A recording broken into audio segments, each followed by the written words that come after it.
Um, yeah, I feel like there's nothing much.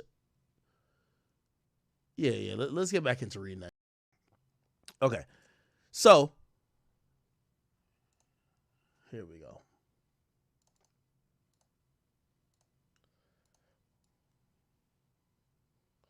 Okay. So once again, we're at the point of contextualizing that Diddy apparently has this anger problem. He has an anger problem ever since he was in college. He apparently, what I mean, there's one instance they're describing him of literally giving belt to ass to one of the girls he used to date, and apparently he did this publicly. He did this in front of everybody, and yeah, they're saying he's been a violent guy. Which, by the way, I'm still wondering. These days college campuses are mad woke. Like they don't even want comedians like saying certain jokes on their campuses anymore. How the hell college campuses were so lax back then that this nigga was just beating his girl's ass in front of everybody and everybody was like, okay, let's get back to business. What? Nigga, he would be like castrated now. Okay. All right.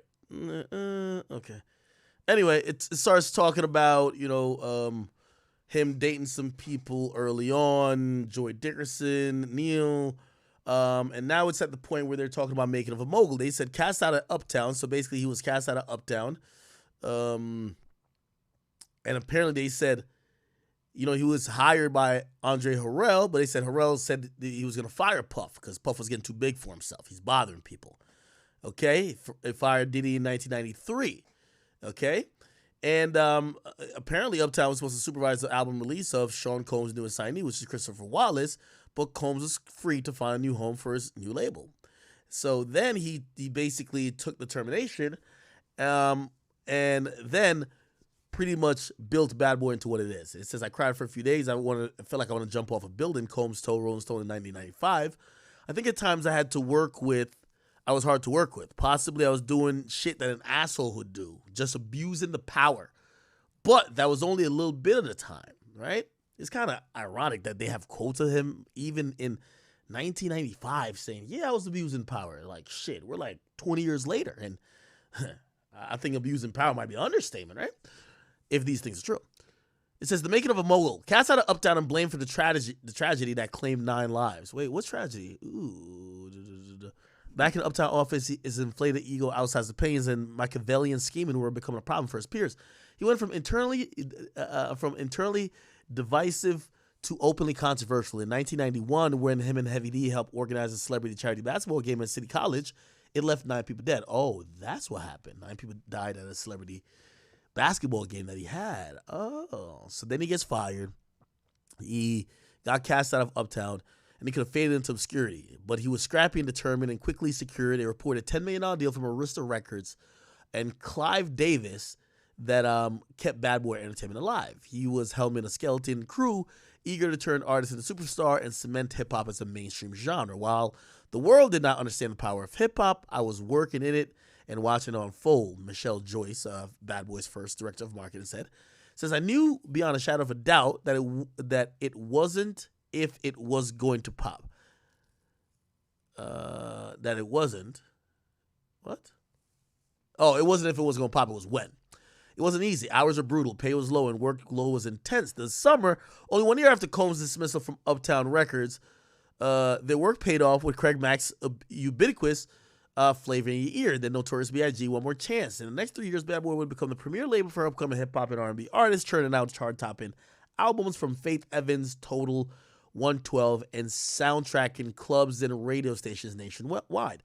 In Wallace, Bad Boy had a budding superstar, Biggie Smalls, a storytelling genius with effortless flow. Still, Combs was volatile. Burr says once he saw Combs attack a woman inside of the office.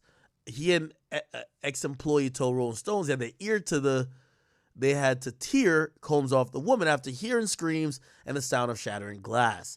The woman declined to respond for comment.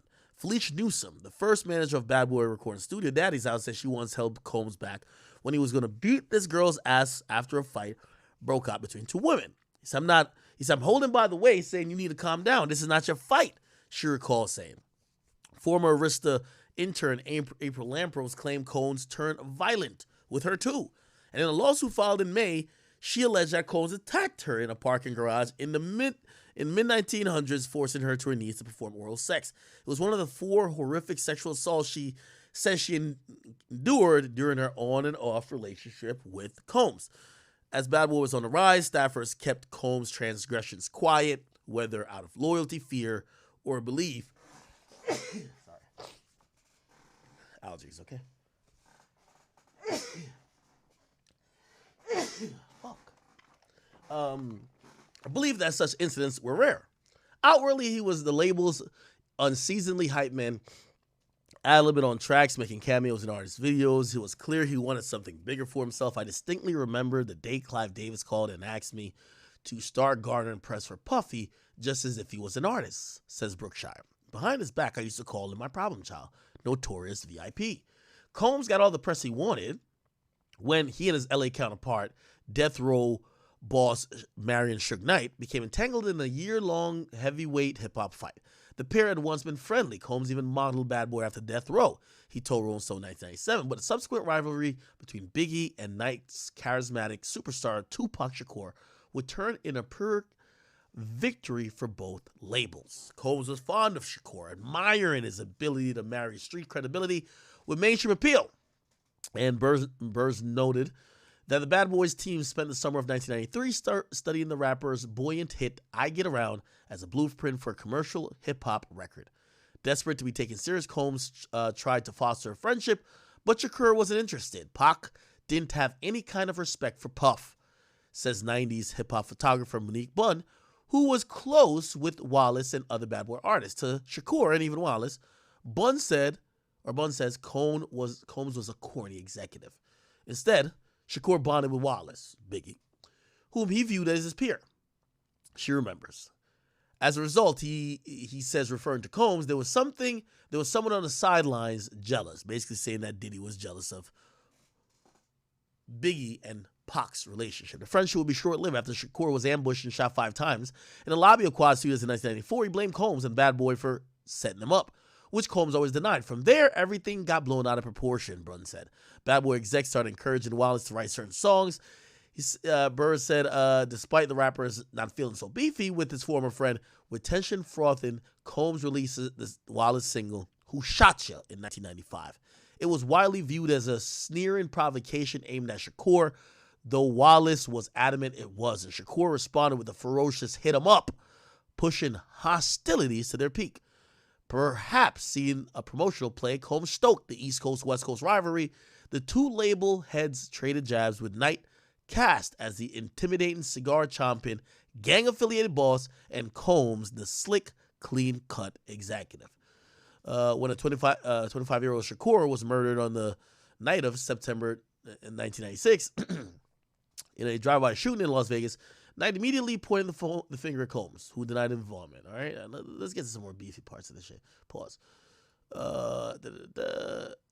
6 months after Shakur's death in 1997, Wallace was attending a Soul Train Award music after party in LA when a gunman opened fire on his GMC Suburban, killing him. Police considered the homicide an unsolved act of retaliation. Multiple reports allege Wallace had been preparing to leave the Bad Boys shortly before his death, and it didn't help that Combs had been fighting with Wallace's attorneys, who was trying to wrest back rappers' publishing rights. I will never give it up until I'm dead and my bones are crushed into powder, Combs told the lawyers, according to The Big Payback. Biggie was absolutely about to leave Puff, Bunn says. I know for a fact because he told me that, another source adds. Everyone wanted to leave Puffy. Everyone leaves him. All right. It says Combs capitalized on the shock and the sorrow of Biggie's death. Brookshire, who had been traveling in the same SUV as Wallace during the press events the day before he died, said Combs denied her request for some time off for her to grieve. Instead, just 2 weeks after slaying, she said Combs ordered her to focus all efforts on Wallace's upcoming album, Life After Death. Combs demanded that it be number one, top 10, top 10, top 10, top 10. She recalls it nearly sold 700,000 copies in its first week. When Rolling Stones approached Bad Boy about a cover opportunity a few months after Biggie's murder, Burroughs claimed that he advocated for the late rapper to take the spot. I was telling Sean, let's make Biggie. Let's make it Biggie. You still have a chance for a cover in the future. Burrs recalls he's like, no, he's dead. I'm putting out Combs' debut album, No Way Out, in July. I need to be on the cover. Combs got his cover. Holy shit. This paints Diddy as someone who has had a lack of remorse for a tragic incident, someone who didn't see Biggie as nothing as a friend, not even a confidant, just someone who was a piece on a chessboard that was there and only existed to make sure that he got what he wanted in the music business. Wow, feels cold. Even Death Row's Fearsome Boss, who was serving a 28-year manslaughter sentence, had been labeled a boogeyman of hip-hop, said Combs' behavior was distasteful. When Pac left, I didn't pick up a microphone. Combs said on his prison podcast, I picked up the pieces. Whatever people did, whatever he said to stay in his good graces, in the late 90s, fans regularly gathered outside the Daddy's House studio in Midtown, angling to see the famous face or pass along mixtape. We had built this machine, the hottest label in the world, and people started to jockey to get next to Puff. As the new millennium dawned, hip-hop entered its bling era, with Combs and his artists mining the melodies of 1980s pop songs to guarantee commercial hits. They wore matching shiny suits, spit raps about designer socks, yachts, draped themselves in diamonds, and filled their big-budget videos with fawning women and bombastic pyrotechnics. The label was thriving off Biggie's legacy, and bolstered by rising stars Mace, Shine, Black Rob. Combs won Grammys and was nominated for his work with outside artists Mariah Carey and R. Kelly. He entered the upper echelons of New York society, partying with Revlon billionaire Ron Perlman and Donald Trump. There was a certain narcissism with an attitude of objectifying not just only women, but all people, and wanting to be with other men who enjoy moving around people like chess pieces. Adding that he was a standard bearer of hip-hop as capitalism as a social mobility play. Becoming a dominant force in the industry seemed to only amplify Combs' bullying behavior. In 1999, he barged into a office of Interscope Records executive Steve Stout and allegedly turned violent. He was furious that Stout didn't cut him from a crucifixion scene in Nas' music video before sending it to MTV. He punched me in my face and grabbed the phone and bashed me in the head with it, Stout recounted to the LA Times. Combs privately settled with Stout, reportedly for $500,000. He dodged a 7-year prison sentence by pleading to a reduced charge of harassment. That summer, Combs released his second album, Forever. The album, critical and commercial failure, it sold less than half of what the predecessor did. Hardly diminished Combs' star power. Oh, shit. What was this? A few months later, Combs was arrested after a nightclub shooting where 3 people were injured. His newest star, Shine, a.k.a. Jamal Michael Barrow, was convicted of firing the shot and sentenced to 10 years.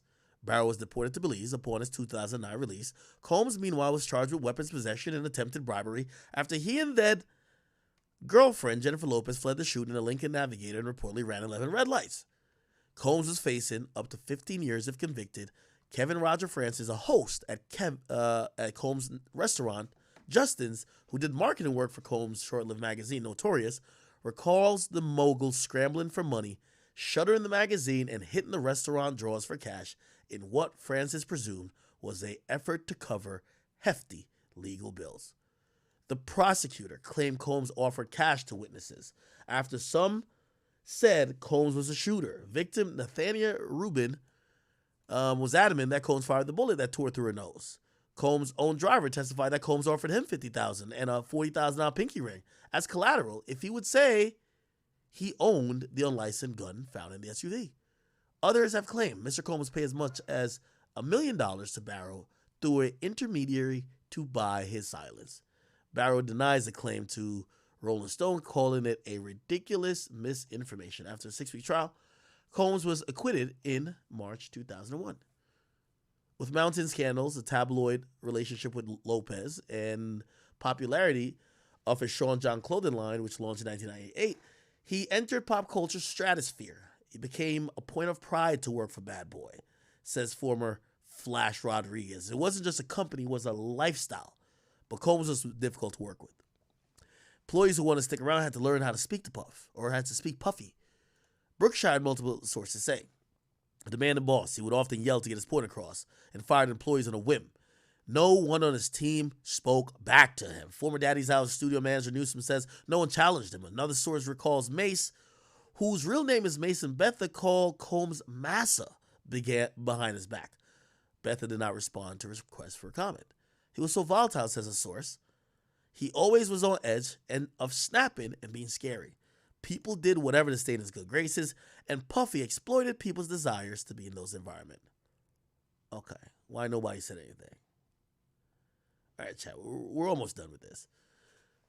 After Puffy's acquittal in the nightclub shooting in 2001, he reportedly headed straight to church. He later made a less God-fearing visit to the Peninsula Hotel, where he was thrown a massive bash to celebrate the verdict. It was there that Anna, a freelance graphic designer working with Bad Boy's marketing team, says Combs approached her and began to massage her shoulders. The woman requested a pseudonym, citing fear of retribution. So basically her name isn't Anna, okay? I'm getting touched on my shoulder, my arms, my back. He's like, oh yeah, you like that? Oh, I know you like that. Like really, really gross. Anna recalls sharing her story publicly for the first time. I was like, no, not so much. And I sort of floated my way out of there. Anna says she avoided Combs the rest of the night. Weeks later, her boss girlfriend confided that Combs allegedly approached the boss. What? The boss that night of the party to solicit me for sex. Anna says. A friend confirmed to Rolling Stone that Anna told her about the encounter and the proposed arrangement when they began working together a few years later. The boss did not return Rolling Stone's request for an interview, and the girlfriend declined to speak. I felt quite unsettled about this for many years. When people asked me about my days at Bad Boy, it was just overshadowed with this crap. She says by adding that Combs treated her as though she existed to accommodate his whims. Combs often flaunted his sexual encounters. Even underage artists were around to see. What the fuck? A teenage usher briefly lived at Combs' New York house in early 90s as a young Bad Boy protege. Puffy introduced me to a whole different type of set of shit, sex specifically. Usher recalled to Rolling Stone in 2004. There was always a girl around. You'd open the door and see someone doing it, or several people in a room having an orgy. You never know what was going to happen. Casey Sheridan, a member of the teenage girl band Dream, recalls being summoned to meet for a meeting with Diddy to a Beverly Hills hotel bungalow when she was 15 and awkwardly eyeing a purse and a pair of heels by the front door as the group waited. After 20 minutes, a bathrobe Combs emerged from the nearby room. It's like you can't even keep our innocence. I'm 15 walking into this situation knowing exactly what he was doing next door. Feeding off his fame and power, Combs appeared to be pushing his most sickening impulses even further. Model Crystal McKinney was photographed during a star-studded Sean John fashion show in 2003. Hours later, according to her recent lawsuit, he says that she was acting too uptight, pressured her to take a hit from a lace joint. She alleges he then forced her to perform oral sex on him, despite her resistance. That night sent McKinney into a tailspin of anxiety and depression. She said she resulted in a suicide attempt. I had a whole future in modeling mapped out that was stolen from me. Being sexually assaulted and having no recourse is painful. I felt I was dying every day because I didn't have the strength to come forward. I hope that speaking out, I can help other survivors come forward and seek justice. Not too long after, between the spring and fall of 2003, a 17-year-old girl was out one night with friends at a Detroit area lounge when a man in a suit approached and allegedly introduced himself as Mr. Combs' best friend. The man purportedly called Combs and let the girl speak directly to the famed producer who was twice her age. The man alleged to be former Bad Boys president Harv Pierre, convinced the girl to board a private jet and take a 2-hour flight to Teterboro, New Jersey, just outside New York City, to meet Combs in person, according to the lawsuit filed in last December by the girl, who's now adult Jane Doe plaintiff. Then high school junior, she was, okay, this is her here. Cool.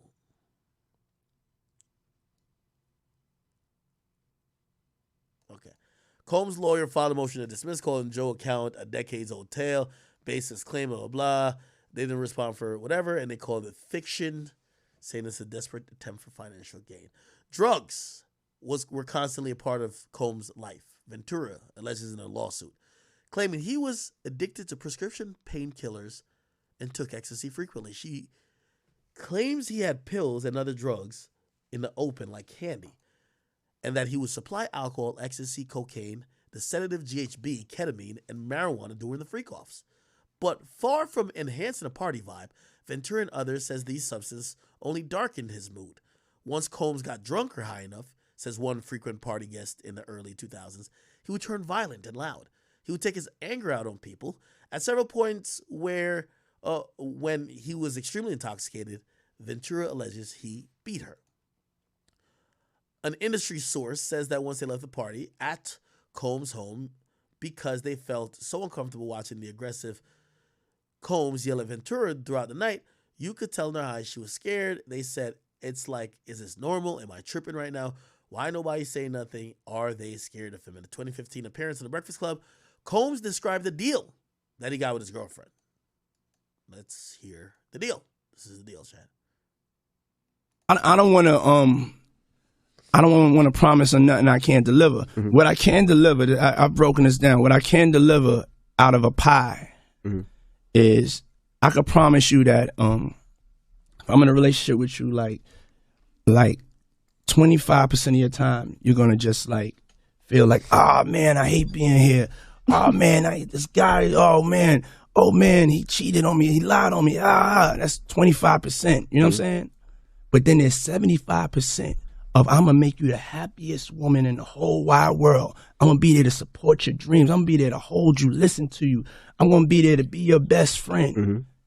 And I promise you'll smile the most. It's so interesting because, like, King Combs, like, he got that face like, yo, I've heard my dad say this a million times, man. This is his fucking spiel. This guy, oh man, he cheated on me. He lied on me. That's 25%. You know what I'm saying? But then there's 75% of I'm going to make you the happiest woman in the whole wide world. I'm going to be there to support your dreams. I'm going to be there to hold you, listen to you. I'm going to be there to be your best friend. Mm-hmm. And I promise you'll smile the most. You know who I am. This is what it is. 25%, 75%. Which deal would you choose? Now, for most of you guys, don't try this at home. No, I don't want to. Okay. I don't want to. Okay. All right. Wow. So getting back to it. So that was supposedly the deal. I guess he's offering these women. You know, if it's, you know, I'm not gonna judge whatever relationship anyone wants to make. If you want to live a relationship with multiple women or multiple men, you can do what you want if it's legal, as long as it's devoid of abuse and, you know, whatever else. So anyway, okay, cool. Since there was one term Combs never disclosed, sources say, the women who signed up for it were not allowed to walk away. Damian Vasquez, a former Bad Boy intern, says after Combs and Lopez broke up, Combs had staffers camp out of MTV TRL studios with signs to win her back. Really? Drinking warm water before bed balances blood sugar levels and reverses type 2. With the number 2 request today, people. Oh, look. This is J-Lo on. My bum is on the cat. My bum is on the phone. Okay, this is here.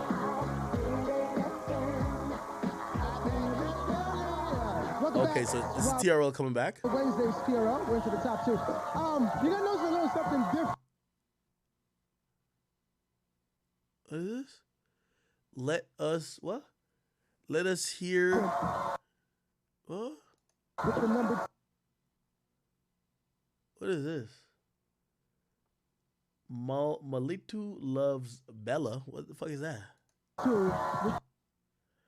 Do y'all see any signs for Diddy? Request today, people. Listen, it's a live. I don't see no signs for Diddy. I mean, yeah, no, it was Casino. Oh, okay. Do you see it here?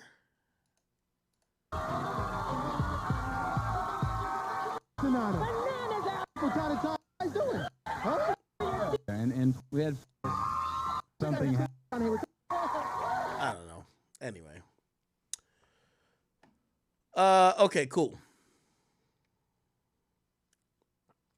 Ventura claimed that every time she hit, Combs' network of operatives found her and implored her to return, including a Bad Boy executive who threatened to withhold the release of her music if she didn't return Combs' calls. After Ventura left Combs, he tried to paint a picture of a heartbroken, hurt man. A source who knew the couple throughout the relationship says when the reality was he was a liar and abuser. Burroughs believes Combs' losses at a young age, especially the murder of his father, took a toll on his relationships. He's now fortified with money and the power, but abandonment and the act of leaving can bring about vicious results, and the women catch it the worst. His longtime partner, Kim Porter, who died of lobar pneumonia in 2018, was no exception. Their relationship was tumultuous, according to two sources who claim Combs physically abused her. I remember Kim used to go through a lot of stuff. Former Bad Boy rapper Mark Curry said if you lived around him, you got to see the toxic relationship. I think every relationship he had, I experienced around him, was like that. Combs and Porter first got together in 1994, dated on and off till 2007. She ended it for good upon learning that Combs had fathered a secret child while she was pregnant with their twin daughters. There were other infidelities, including Combs' affair with Lopez, but Combs never let Porter truly move on, she told Essence. He still called her 50 to 60 times a day. It was like my life was not my own. He was very, very intrusive. In 2000, Porter's fledgling courtship with late music executive Shakira Stewart enraged Combs. When the industry gathered for L.A. Reid's wedding in Italy that summer, Combs went to Stewart's room after the ceremony and allegedly broke a chair over his head. Stewart's mother and two of his closest friends tell Rolling Stone. He left him bleeding on a hotel floor in Italy. Stewart's mother, Portia, says he had to have stitches, and Combs threatened him, "I'm going to kill ya." That's when I said, you need to get out of this business. This man is crazy. Now, this is one of the questions I do have, though. Like, maybe Diddy's really good with the hands. Were these, like, I understand the women. He's just physically more dominating and powerful over these women, so when you hit a woman, like, you don't expect there's going to be much, repercussions, but who are these grown-ass men letting Diddy beat their ass? Like, how the fuck is Diddy beating your ass? Like, I'm kind of asking, not trying to call these niggas bitches and all like that, but I'm wondering if, like, these guys are so in fear of Diddy, they're like, yo, they got to tolerate the ass whipping, right? Because we only hear about them getting their ass whipped by Diddy. We never hear about them reacting, right? Or defend themselves. Anyway, he says, I've noticed him kill a lot of people's spirits. By mid-2000s, Bad Boy have hemorrhaged several top acts. Faith Evans, Total, 112, Craig Mack, Foxy Brown. 2 decades later, nearly all of Combs' artists have left him. Apart from himself, stepson Quincy Brown, and son Christian, only Janelle Monáe still left on the label. A rep from Monáe did not respond for a request for a comment. Machine Gun's Kelly, last track released with Bad Boy, was in February 2024. He started his own label, EST19XX, under Interscope. Rolling Stones reached out to a dozen of artists who had been signed to Bad Boy to ask about their experience with the label. Many declined, with one saying, "I don't have anything nice to say when it comes to my time at Bad Boy. It was not a good experience. One I really don't want to relive." Those who didn't speak to Rolling Stone say they felt their time with the label was squandered with the lack of direction. Several spent at Bad Boy without releasing any music. Curry, who was affiliated with Bad Boy in 1997 and 2006, had become one of the most outspoken detractors, writing about the dealings with Combs in his 2009 book, Dancing with the Devil, How Puffy Burned the Bad Boys of Hip-Hop. He says Combs repeatedly promised to produce his solo album but never give him a budget. There's different ways you could kill a person, Curry tells Rolling Stone. I've noticed him kill a lot of people's spirits. Okay, let's see. We're almost, we can see the light at the end of the tunnel, people. All right. Not everyone felt the same. Singer-songwriter Kalina Harper says one of the highs of her life was joining Combs' Diddy Dirty Money in 2009. She was later invited to work with Combs on the Love album. He was fucking cool as shit, she says, adding that artists who blame Combs for the trajectory of their careers may suffer from the disgruntled employee syndrome. Years ago, there were whispers that some Bad Boy A&R executives would expect sexual favors from female artists in exchange for professional attention. I would hear about female artists being asked to do stuff with some of the male executives. Recall one of the Bad Boy staff were like, "We can make or break her career. What are you going to do about it?" Going to HR was useless.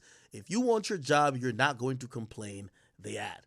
On the Call Her Daddy podcast in 2022, Danny Kane's Aubrey O'Day says she was kicked out of the group because she wasn't willing to do certain things, not talent-wise, but in other areas. She refused to get specific, saying the truth was what you can imagine.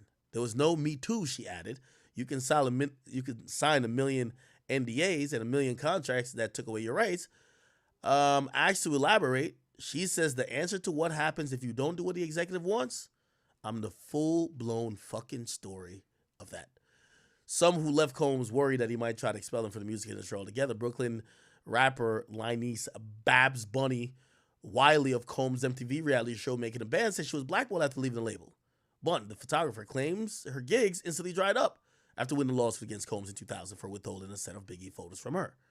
She says a friend at the Fader magazine told her that Combs personally called the office and said if they worked with Bunn, Babwell would pull his advertisement from the magazine. Talk show Wendy Williams wrote in her 2004 book that Combs spent a lot of money and used a lot of influence trying to crush me. After she posted an alleged sexual photo of Combs and another man on her website, Combs denied it was him, and the music producer Easy Mo B claimed in February that after he challenged Combs over credit that Combs had given on the producer's song, he noticed certain people wouldn't deal with him. He's someone you don't want to make an enemy out of, says one of the former employees of Combs. When you do go against him, that person gets ostracized. Or when people do go against him, that person gets ostracized. For some, the effects of being shunned by Combs were... For some, the effects of being shunned by Combs were profound. Francesca Spiro joined Bad Boy Entertainment in 1998, rising through the company to become Combs' right-hand woman. But Spiro alleged in a age and disability discrimination that Combs illegally fired her in 2010. She claimed Combs froze her out after she took time to recover from a hip surgery and voluntarily checked into rehab to treat a lapse in her sobriety. Spiro tried to continue to work in the music industry, but opportunities would disappear. A family member says the alleged blacklisting led to significant health issues, which brought her to her end. She was devastated by the way she was treated. She felt betrayed. She passed away in 2014. As Bad Boy ex-president Burroughs put it, Combs never forgets a grudge. If he sees a snag in a sweater, he'll pull. For Combs' 50th birthday in 2019, revelers gathered at his 17,000 square foot Homely Hills home in black tie attire and beaded gowns, sipping champagne and ice-cold Ciroc. The vodka brand Ciroc shilled for share of profits. They admired the breathtaking Kerry James Marshall painting that Combs had recently purchased for $21 million. Guest Beyonce, Jay-Z rubbed shoulders with Dr. Dre, Leonardo DiCaprio, Kobe Bryant, Cardi B, Snoop Dogg, Kim K, Usher, and Post Malone. It was a crowning moment for Combs, a testament to the multifaceted success he had worked so hard to achieve. Combs had conquered fashion, winning Menswear Designer of the Year and prestigious counselor. Okay, whatever. He even legally changed his name to Love, with his hard edge seemingly polished away by his gilded life. Combs appeared untouchable. It was all the perfect cover for his alleged physical and sexual abuse of Miss Ventura. She says in her lawsuit that there were multiple witnesses to her alleged mistreatment, but they were too afraid to cross Combs. She claims in both Combs' head security and assistant began to cry when they saw the extent of her injuries. In an open letter published by Rolling Stone, Tiffany Red wrote that she was present the night of Ventura. That Ventura said she was forced to leave the 2015 surprise birthday party for another freak off of Combs. Red recalled seeing Ventura's back up against the wall with Combs cursing around. She says Ventura returned later that night, apparently sedated, while Combs screamed at Red, "Tell your girl she wants some birthday dick. I flew all the way from Miami. She gonna get this birthday dick." Red wrote that she told a visibly angry Combs to leave Ventura alone. She recalled that Combs ignoring her and driving off with Ventura in a golf cart. Combs' physical abuse extended to Ventura's inner circle as well. According to the lawsuit, she claims that one of her friends obtained a settlement after a physical altercation with Combs in 2018. After a Ventura birthday party in 2015, a severely intoxicated Combs dangled another one of Ventura's friends over a 17th floor balcony.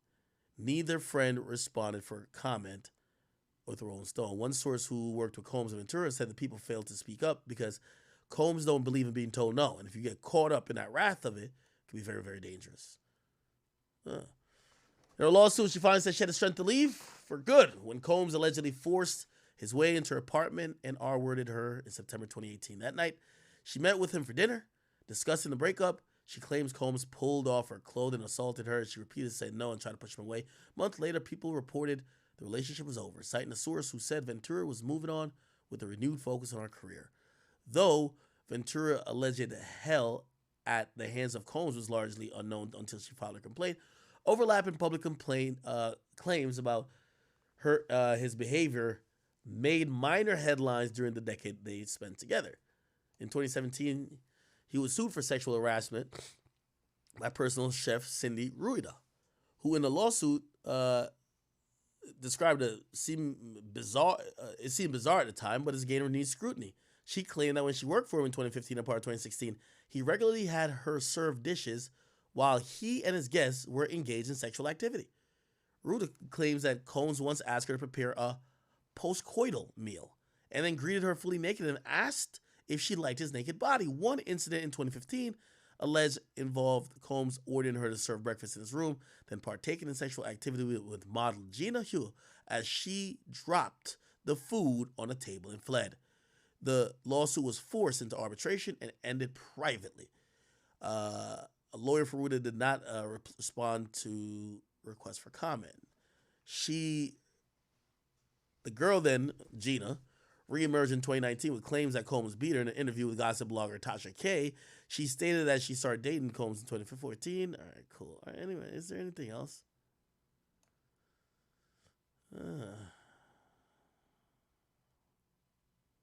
We got Brendan Paul here. Cocaine. This is the end.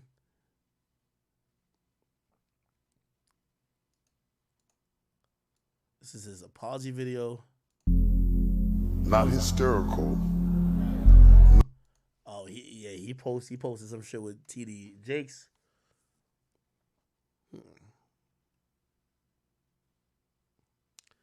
Misa Hilton, the mother of Combs' first son, Justin, has been silent in the wake of the lawsuit, but after the video, she responded by saying, I know exactly how she feels, and through my empathy has triggered my own trauma. And she declined to comment for the article. It's long overdue reckoning, says Anna, whose encounter with Combs at a Peninsula Hotel still haunts her. People have been sitting with their experiences for years because you don't know what to do with it. Garner friends wrote in a recent affidavit that she wished she had spoken up then, raised hell earlier. She watched her friend grapple with the aftermath. This experience completely changed Liza as a person. Okay. Yeah, it's kind of rehashing a bunch of stuff we knew before, but I guess it contextualizes that Diddy's just always had an anger problem. Diddy's had an anger problem, had a problem with violence. I think those things seems to be very substantiated, whether it's we're talking about him hitting somebody in the head with a kettlebell, what we saw him do to Cassie. To say that Diddy is probably a violent person is probably a very safe assumption at this point. All the other stuff, there's a lot of allegations there, and I guess that'll be proven in the court of law, I guess. But doesn't look good, man. Doesn't fucking look good at all. Holy shit. Okay.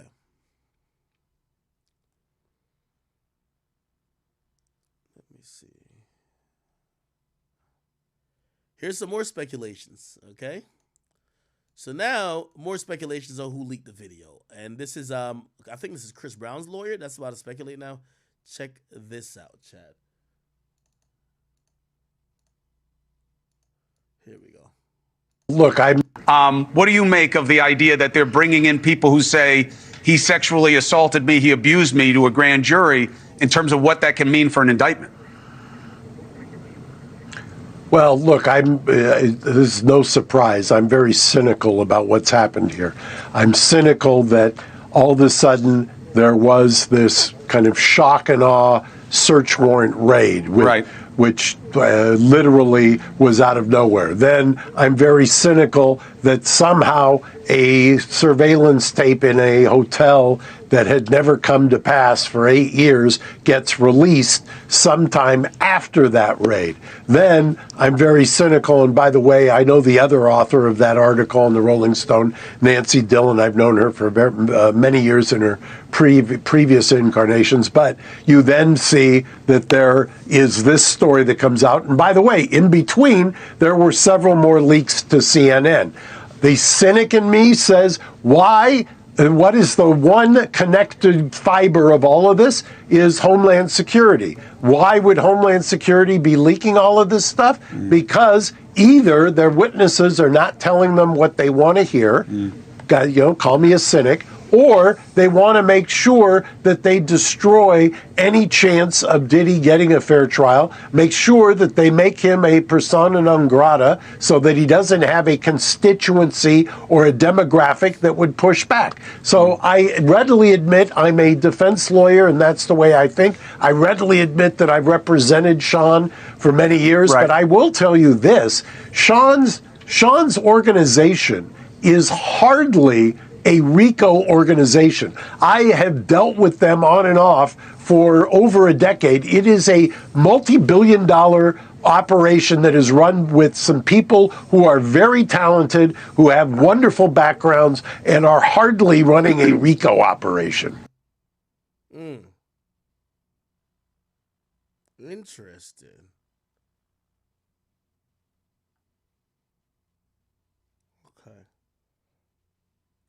Combs has been named in 8 civil lawsuits, 7 directly accusing him of sexual assault. CNN's Elizabeth Wagmeister has all of this new reporting for us. Elizabeth, what more are you learning? Good morning, Kate. So this is obviously the biggest escalation since those March raids on Diddy's homes in Los Angeles and Miami. We are now hearing that federal investigators are preparing to possibly bring witnesses in front of a federal grand jury in New York City. What we have heard is that possible witnesses have been notified that they could be called to testify. Now, sources do caution that investigators are still in the process of gathering information. In fact, they are still calling in new witnesses, and they have called in some witnesses multiple times. We also hear that the majority of the accusers who have filed these civil lawsuits against Sean Diddy Combs have been brought in for questioning, and again, some of them being called in numerous times. We hear that many are cooperating and even handing over evidence that they feel could be relevant into this federal probe. Now, a spokesperson for Homeland Security did not respond to our request for comment about the presence of a grand jury, but they did confirm that this investigation is presently ongoing. Elizabeth, what are you learning about the evidence that investigators could be reviewing here? So, as I mentioned, those federal raids that were conducted on his homes back in March, obviously a lot of people wondering what was seized. Well, we are learning now that federal investigators are in possession of video footage that was taken inside of Combs's residence. We hear that these investigators have been contacting individuals that they have seen on this footage. One person, in addition to the accusers who have filed these civil suits, is a male sex worker. That is what a source tells me. Yo, that is the craziest thing. And again, you know, I think we've all just kind of, there have been so much rumblings.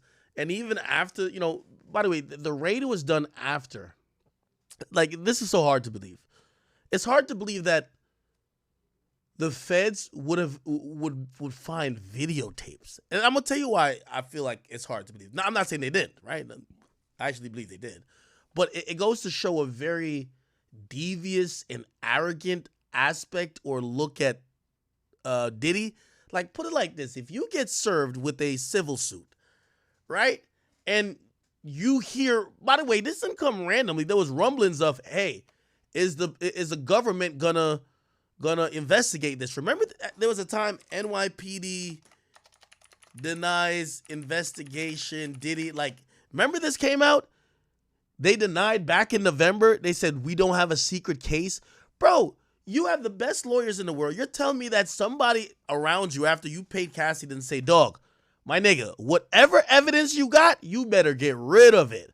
You better not have no video of some weird shit. You better not like, yo, bro, we gotta like clean house, right? And that they have been brought in. Unless maybe he's that pompous to say, shit, I already paid for the fucking freak off tapes. I'm gonna watch these bitches. Of course, I want to watch. I want to watch the 30-man gangbang from 2007. Like, I'm sorry, I paid my 30 million already. I'm watching the 30-man gangbang from 2007. I don't give a fuck. But to me, that just shows arrogance. That shows somebody who really just think that, you know, maybe he felt protected. You know, people keep saying if you go up that rung, they basically say Clive Davis allegedly was protecting him for a while and some other powerful people. And then recently he just landed on the sacrificial lamb slab. Who knows? But why the hell would he still have the fucking videotapes just at his crib? If somebody's like, okay, if somebody sues you for a wrongful death at your crib and you know you killed a nigga, right? Like, bruh. And the police ain't even come yet. It's not like the police came first, right? It's different if the police came first and they got the evidence.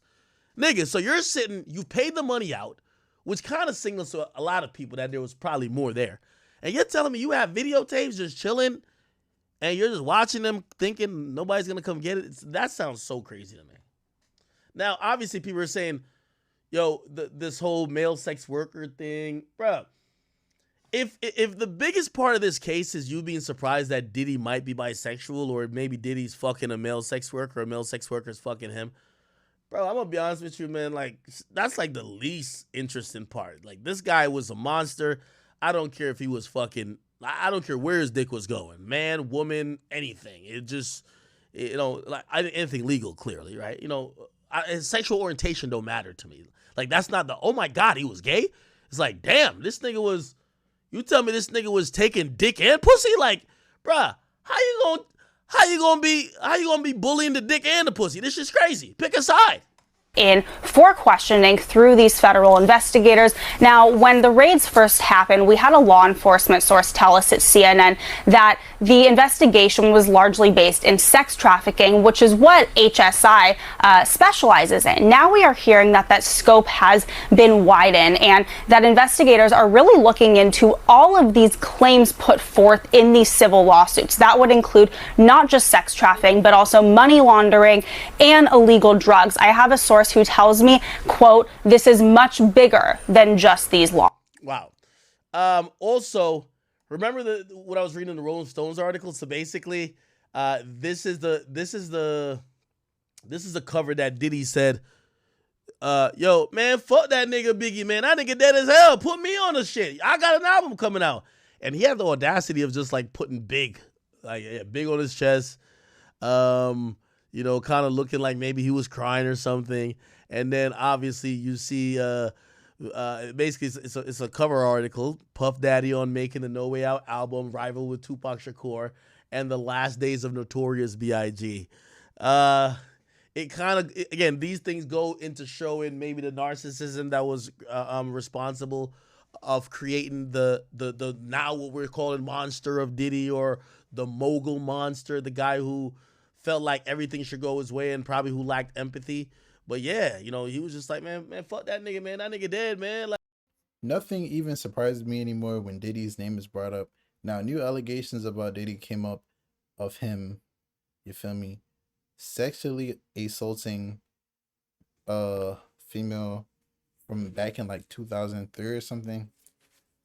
Nothing even surprises me anymore. But even though it's wrong what Diddy did, one thing I really want to say is a lot of these men who are in power from back then and even now, they all do the same things. Like, Diddy's just being out of right now. It's literally all of them that do the same thing.